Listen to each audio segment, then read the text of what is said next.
Conservation genetics. One of the key factors for species survival is genetic diversity. We see complex organisms favor sexual reproduction because it allows for the most genetic variety thanks to meiosis. Having a lot of genetic variety means better chances for a population or species as a whole to overcome things like natural disaster or predation. Low genetic variety can result from low numbers of organisms in a population. When populations get low enough, inbreeding depression occurs and we see a rise in disease and birth defects.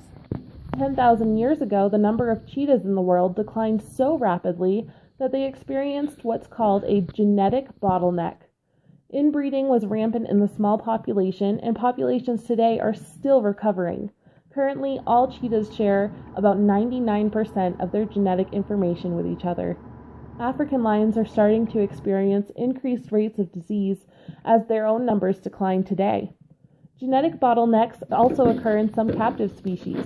When white tigers were brought to the U.S. in the 1950s, all breeders really grasped was that one white tiger plus another white tiger equals more white tigers.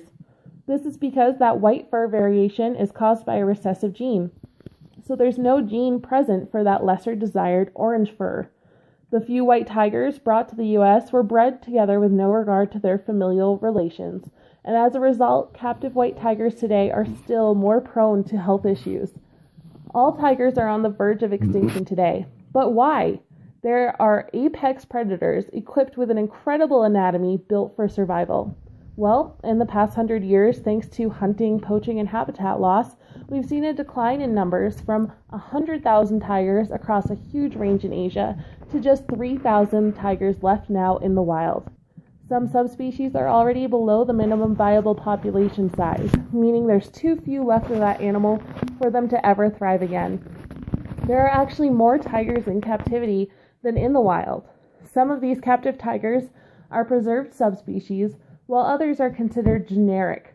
One answer to the impending extinction of tigers could be to introduce healthy, viable captive genes into wild populations, either by artificial means or by gradually encouraging captive tigers to regain their independent survival skills over the course of many generations and create a reintroduction plan. We may not have a definite answer yet, but the problem needs to be addressed.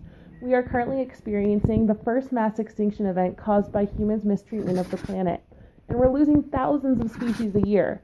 So hopefully we can use conservation genetics and other tools to prevent any more excessive species extinction.